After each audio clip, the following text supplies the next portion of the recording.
system. So my name is Robin, and for those of you that don't know me, which is probably most of you, I'm a nutritional therapist and I have a private practice here in central London. So I work with a lot of, as I'm sure a lot of you do, with complex cases and chronic illness. Really? It sounds so loud to me. You want me to put it higher? Is that better? Put it more central. How's that? Is that better? Shall I shout? Okay. So a really big part of my practice is working with people who have celiac disease and with gluten-reactive disorders. I have celiac disease myself, and as a lot of you probably know, that the average time to diagnosis is still around 10 years from the onset of symptoms.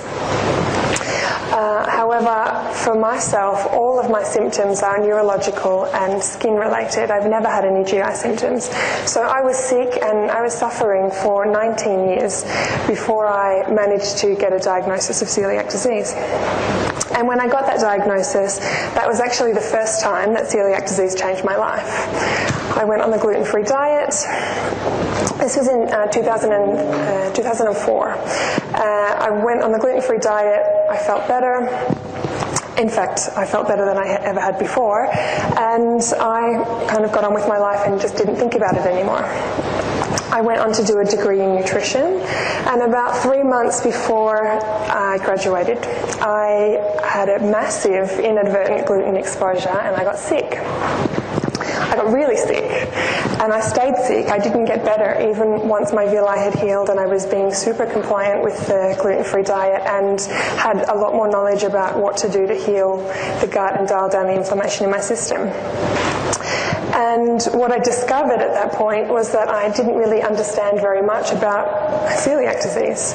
And not only that, but neither did anybody else that I knew. My GP certainly didn't. My gastroenterologist didn't really. And nobody that I was reaching out to for help at that time really had a very comprehensive understanding of how gluten had affected my system outside of the villus atrophy. Luckily, I had just done all of this training and in health, and I was better equipped than a lot of people in similar situations to start looking for answers. So I started searching. I started reading the literature. I started talking to other people in the UK here who have celiac disease. I was reaching out to the community. And as I started to heal and get better, I discovered two things really started happening. So number one, I started to really be able to find and to read the technical information, which at that point 5 years ago was actually a bit harder to find than it is today. And number two, I really started talking to a lot of people on the ground here in the UK who have celiac disease. And what I discovered is that there was a really large number of really sick people out there. And the second thing is that at that point in time, which was 4 or 5 years ago, that the tide, I really noticed that the tide of information was starting to turn with regards to celiac disease and non-celiac gluten-reactive disorders. And I'm pretty sure that those of you that are here today are probably a really good reflection of that. So how many of you here today think that you, or know that you know a lot more about celiac disease and a lot more about gluten than you did 5 years ago? Right? It's a conversation. It's a big conversation now that people are having, and there's a really good reason for that. So it was at this point that celiac disease really changed my life for the second time, because I discovered that I have a mission in this world, and my purpose and my mission and my passion is to use this newfound knowledge, or my newfound knowledge, to help other people in the same situation to heal. And so that really brings me to today, and I kind of feel that I'm up here and I'm talking to you guys, but I'm standing on the shoulders of some pretty major giants. We're talking about I wouldn't be here talking to you, and I wouldn't be able to do in my clinic the things that I do if it wasn't for the work of people like Alessio Fasano, Marios Hadjivassiliou from Sheffield here, David Perlmutter, and the people who have really dedicated their lives to getting the message out there, Tom O'Brien, Alice Bast. It's because of the people like that we are all here today, and that we have the understanding and the comprehension of gluten reactivity that we have. I'm standing on the shoulders of the team at Cyrex and the work of Dr. Voshtani. Cyrex has played an integral role in changing the global conversation and the understanding about gluten-reactive disorders and autoimmunity, including celiac disease, but going significantly beyond celiac disease. So on that note, I'm going to be talking to you today about Array 3, which is, not to call it Array 3 anymore, but the wheat and gluten reactivity and autoimmune profile. And I really want you guys to understand that running this array on my patients in my clinic has actually changed my practice, and it's changed the lives of some of the patients that I see. So the conventional test that's being run both privately and on the NHS consists of 3 antibody markers. So the first one is 33-mer alpha-gliadin. And the second 2 are tissue-specific. So one of them is a transglutaminase 2, which is in the gut, and the other one is the endomysium.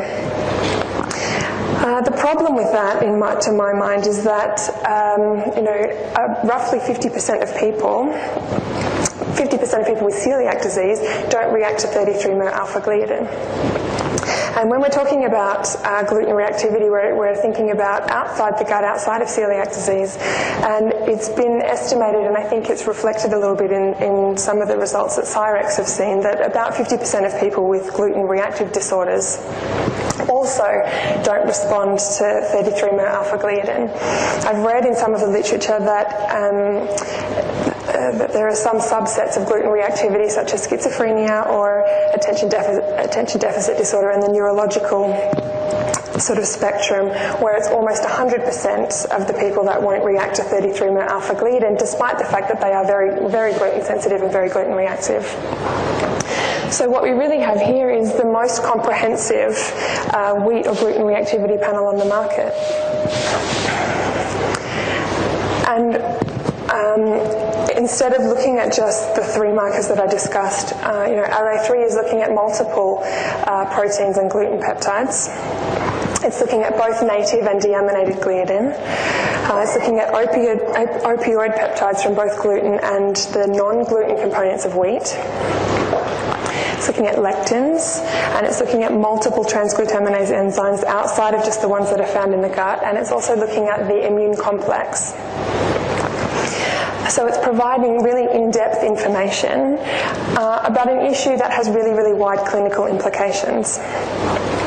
It minimises the false negatives, which from my practice certainly I think this is that's a really big issue, and it's a very big part of why I think this test is so important.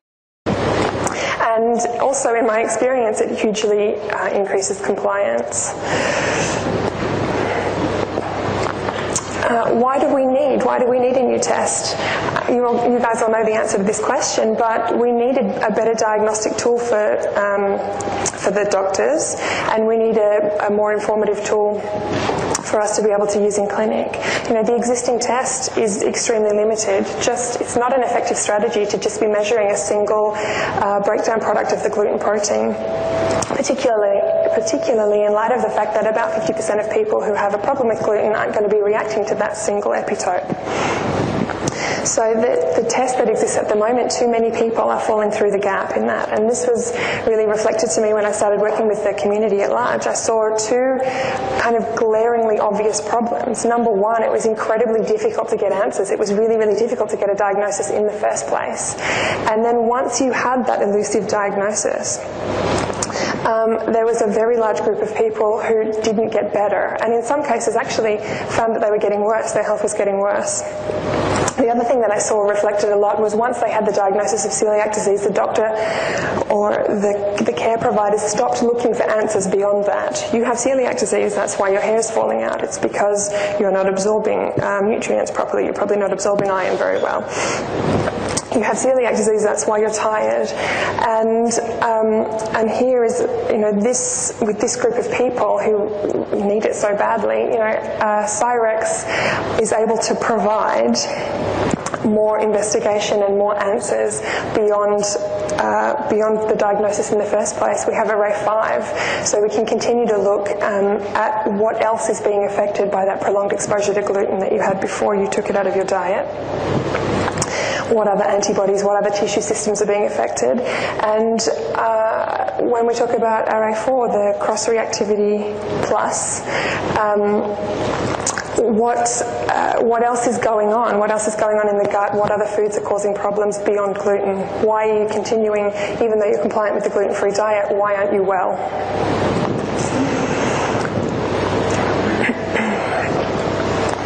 So I'm going to talk a little bit about the gluten group.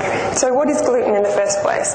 Gluten is the generic sort of name that's given to the prolamine compound in the grain. So within wheat, gluten is made up of gliadin and glutenin. However, gluten it's an extremely large protein. It's made up of hundreds of amino acids, and it's extremely resistant to human digestion. We really don't break it down very well at all. So instead of ending up in the single amino acids or the dipeptides that we need, that's considered to be adequate digestion, what we actually end up with is large polypeptides and protein fragments, which are certainly big enough to elicit a T cell response or create an inflammatory immune response.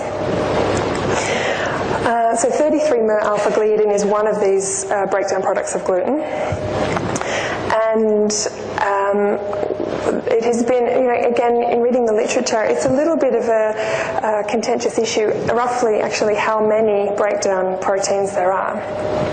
I've read it estimated, somewhere between 80 and 120, and of those, about 60% are thought to be able to elicit a T cell or an immune response. So Dr. Vojdani has actually selected, he took a long time doing this, he really spent a lot of time identifying which are the most immunogenic, which are the most commonly reactive ones, and he selected this group because it's able to give you a much more complete picture. So we talk about native and deaminated proteins, and I'm going to talk a little bit more about why it's important to measure both of those things. Are these studies US Actually, the studies tend to be international. They're in the immunology field. So some of them are done here in Europe and in the UK, and some of them are done in the US. Because the grains vary widely in Europe with very different effects on the population. Yes, no, I understand that. I'd be really interested in knowing which strains of wheat are being tested. Okay. I think what we'll do is we can come back to that one later on and the Q&A to start with. Okay. So what is deamidation? Deamidation is an invention of the food industry, and its purpose basically is to make gluten more readily accessible for a group of different foods. Gluten is soluble in alcohol, so it doesn't really, when you're adding it into a food, it in its native state, it changes the taste and the texture of the food. So in order to make it more readily available, they started deaminating it, which means it's now water soluble, and can be used for a wider variety of purposes. Now the problem with that, so deaminated gliadin also actually is a much more sensitive marker for celiac disease. So a lot of the labs are now preferentially switching to using deaminated gliadin in their profiles, which is good if you have celiac disease. But if you have non-celiac gluten sensitivity, then actually you are much more likely to be reacting to native gliadin and not responding to deaminated gliadin. So again, including both deaminated and native in the gluten profile makes it significantly more sensitive a test for the general population.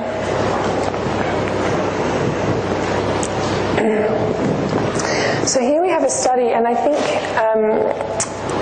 this was again done by Dr. Vojdani, and it's a very good illustration of people who are reacting to the different protein components of gliadin outside of 33-mer alpha. So here we're looking at the IgG response, and you can see here, so this is your 33-mer column, and you can actually see, look, if you were just looking at this marker alone, that you would miss really all of these people who obviously have a significant immune response to the different particles of gluten, but are not responding at all to 33-mer. And here we have the IgA panel, which is essentially reflecting similar information. What I like about this slide, though, is that it also it really includes wheat as an entire molecule, and we're also looking at wheat germ agglutinin over here, and you can see that there are some really significant IgA responses to wheat germ agglutinin, which is the lectin component of the grain. So looking at the immunogenicity of the wheat molecule outside of gluten specifically.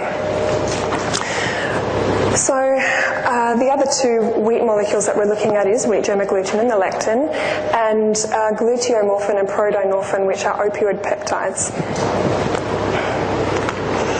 So what is a lectin? A lectin is part of a grain's immune system. It's actually a protein that's found in the grain that binds to sugars.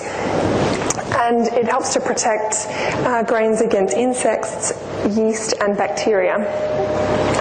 So unfortunately, when we eat the grain, we also eat the lectin, and we have a significant number of glycoproteins and glycolipids that are found in the body fluids and also in the tissues.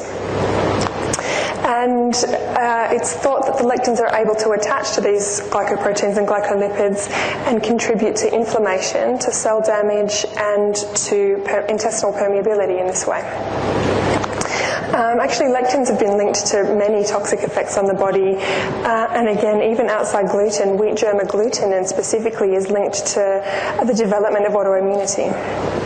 So anytime you see test results coming back and they are testing negative for all of the different breakdown proteins of gluten, if they're coming back positive with wheat germ agglutinin, you still need to consider that the quite strong link between wheat germ agglutinin specifically and autoimmunity.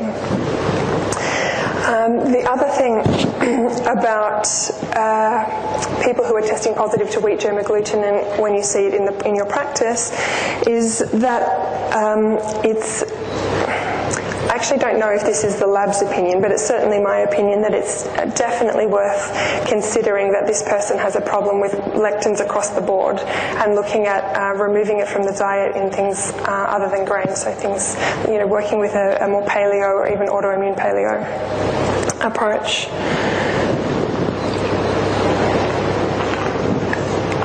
So gluteomorphins and prodynorphins are, again, they're actually breakdown products of the digestive process on gluten. And because of their molecular structure, they are able to interact with the opiate receptors in the brain.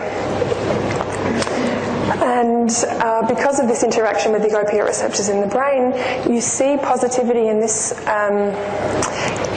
part of the panel when you are, and I find there's quite a strong correlation with things like brain fog and depression. There's a quite strongly recognised connection between gluteomorphins and casomorphins and autism. So when you see these markers coming back positive, you're really thinking the neurological system and neurological symptoms. Protonorphins are actually the building blocks of endorphins. So again, you're seeing a lot of mood and neurological correlations between these markers being positive. There is a correlation also between the lack of a specific digestive enzyme called DPP4 and the formation of protonorphins and gluteomorphins in the first place. So if you are only seeing these markers coming up and you're not seeing problems with the rest of the gluten markers, it may be that it's actually due to a specific function of the digestive system.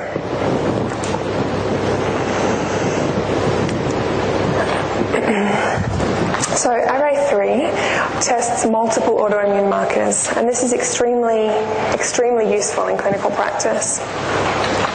So as we know, gluten sensitivity and gluten reactivity can manifest itself significantly outside the gut, in the body, outside the gut. So tissue transglutaminase 2 is found in the gut, transglutaminase 3 is found in the skin, and transglutaminase 6 is found in the brain and the neurological system. So you tend to see transglutaminase 3 coming back positive in dermatitis herpetiformis and this kind of inflammatory skin autoimmune profiles. And you see transglutaminase 6 in things like gluten ataxia.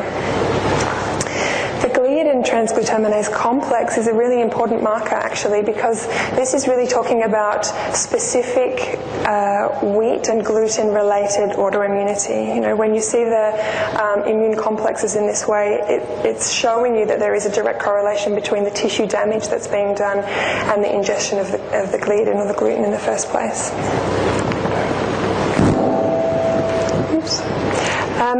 The other thing is that when you're seeing these markers come back positive, particularly transglutaminase 6, you're wanting to think about doing the Arrays 5 and Array 7 because you really want to be investigating further the broad-reaching sort of implications and effects that this tissue damage is having. To be honest with you, I've also really found that particularly when transglutaminase 6 is coming back positive, that it helps a lot with compliance. Understanding which tissues are being damaged, particularly the brain, really motivates people in a completely different way to be very compliant with the gluten-free diet and to consider it to be a lifelong intervention rather than just, I'll try it for 6 months and see if I feel better. People are very protective of their brains, myself included. So this is a nice graphic that's talking about the different interpretations of the test specifically.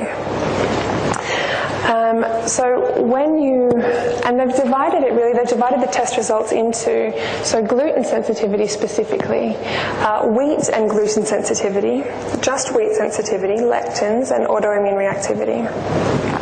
So you can see that when you've got the gamma gliadin 15 mer, alpha gliadin 17 mer, when you've got this group of profiles coming back positive, this is really indicative of gluten sensitivity and also of wheat sensitivity. When you have wheat and wheat germ agglutinin, it's wheat and gluten sensitivity, it may just be wheat sensitivity. You also have to consider lectin sensitivity. And when you've got the opioid peptides, again, wheat and gluten sensitivity. And when you see the gliadin and transglutaminase complex, it's specifically gluten sensitivity or wheat and gluten, and also an autoimmune reaction. And when you're seeing the transglutaminases, then you know that you're seeing tissue damage and this is an autoimmune profile. And I'm The case studies that I've included actually are my own case studies from clinic, so I'm able to give you a little bit more background on the patients.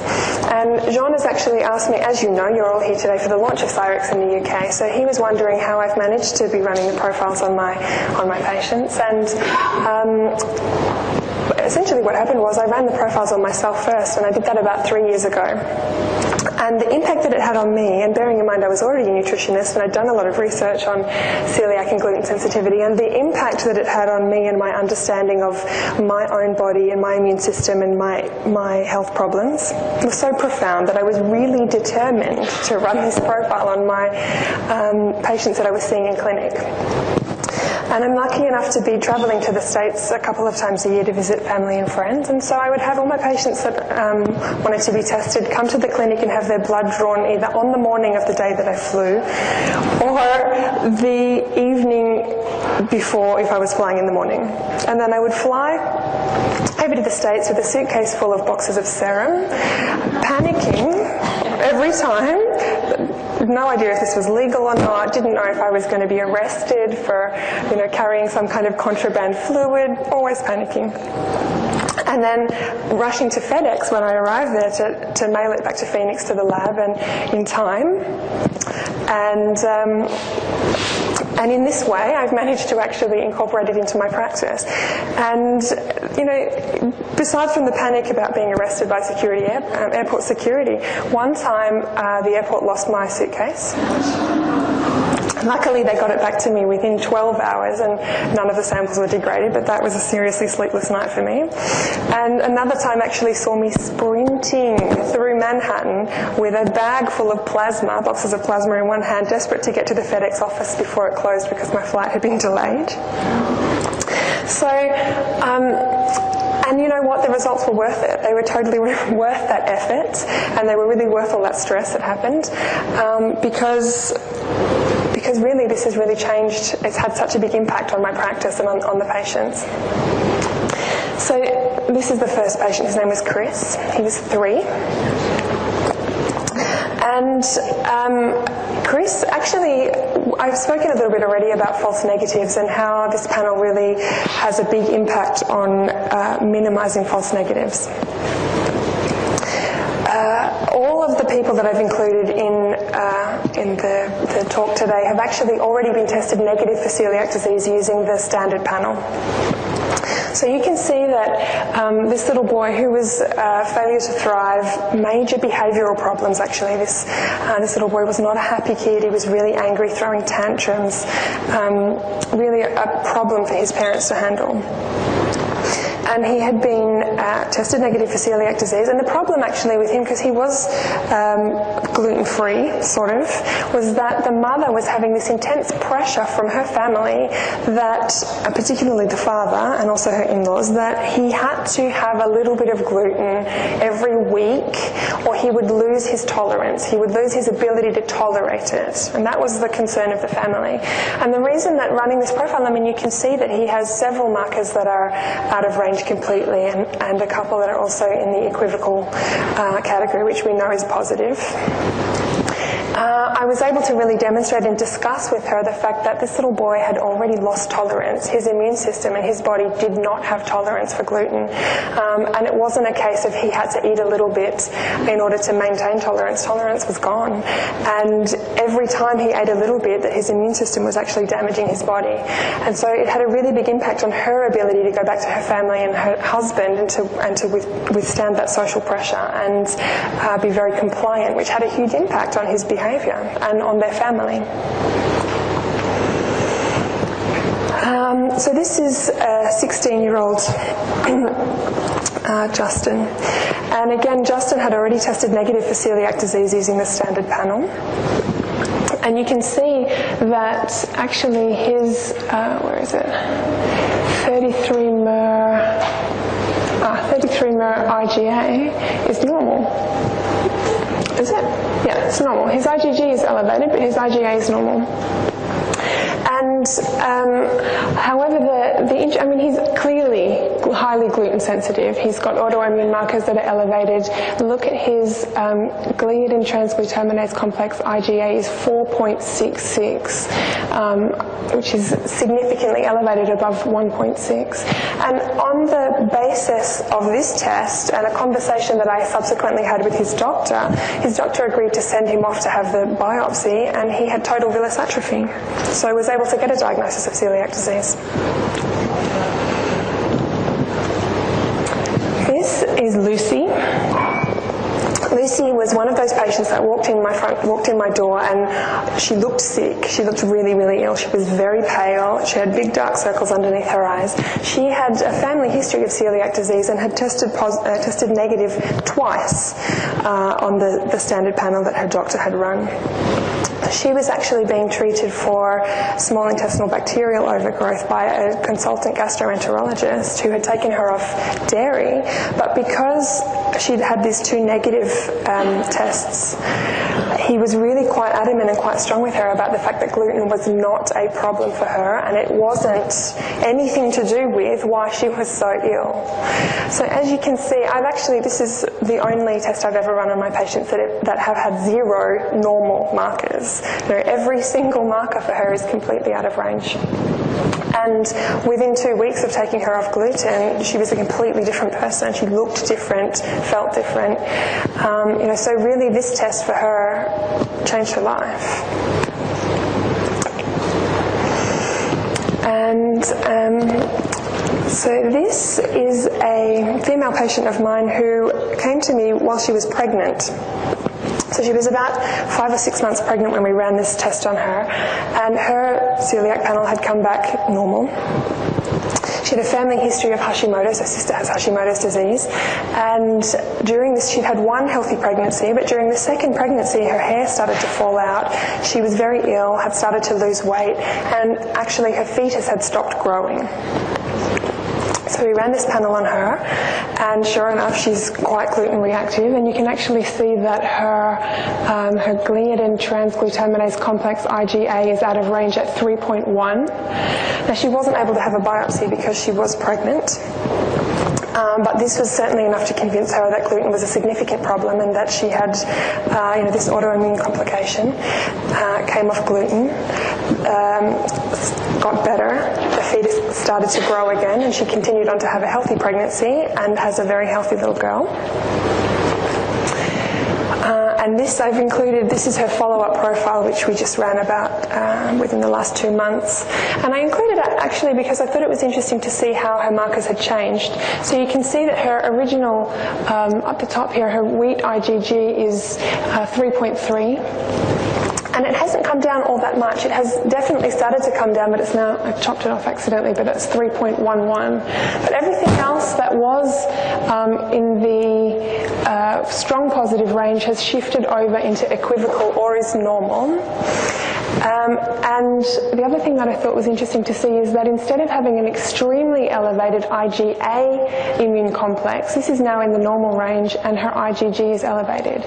And that's another thing that you can see from the slides, is that a lot of things that were originally IgA are now IgG. So you can actually see how if we'd run this test on her, if this was her first test results, if we hadn't run the first one, you can see that her immune system is definitely reacting. But it's interesting to see how it's reacting differently as she's healing, and how the different parts of the immune system are coming into play as she's healing. And I think it's probably a good point here to talk about why we do both IgG and IgA. And part of that is because, particularly with people with autoimmune disease, IgA can be suppressed. You may not be getting an accurate reading if you're getting a negative on the IgA. Also, there are times when IgA is being suppressed by medication. Or other sort of external influences. So in that case, the body actually sends IgG. It will send the backup crew in to support the system that is unable to respond effectively. So testing both IgG and IgA will give you a better understanding of if the immune system is responding at all. Whereas if you were just measuring IgA, there are definitely times where you would be getting this false negative, and it wouldn't be really painting the picture of what's going on inside the patient's body. So The diagnosis of gluten reactivity and celiac disease are not interchangeable. These are not the same diseases. I suspect I'm preaching to the choir here, but celiac disease really is specifically signified by this villus atrophy. A complete assessment of gluten reactivity includes the measurement of antibodies to a repertoire of wheat substances. We need to be looking at what else within the wheat is causing this immune dysregulation outside of the single gluten epitope. Assessment must include serum IgG and IgA, which I've just discussed. And a thorough assessment of gluten reactivity really must include antigens beyond gliadin and transglutaminase. This is the test that is really letting people down.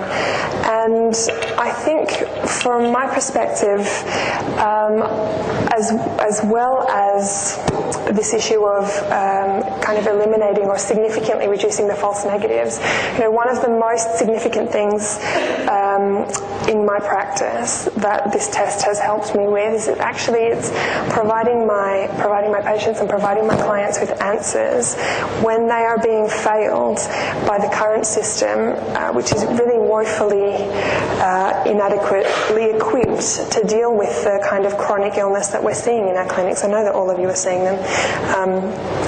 And this is probably one of the biggest, one of the most emotional, and one of the most profound things, is to being able to provide answers as to why somebody is ill, why their body is behaving that way, and to be able to really demonstrate it in a way that is very scientific and has a lot of weight behind it.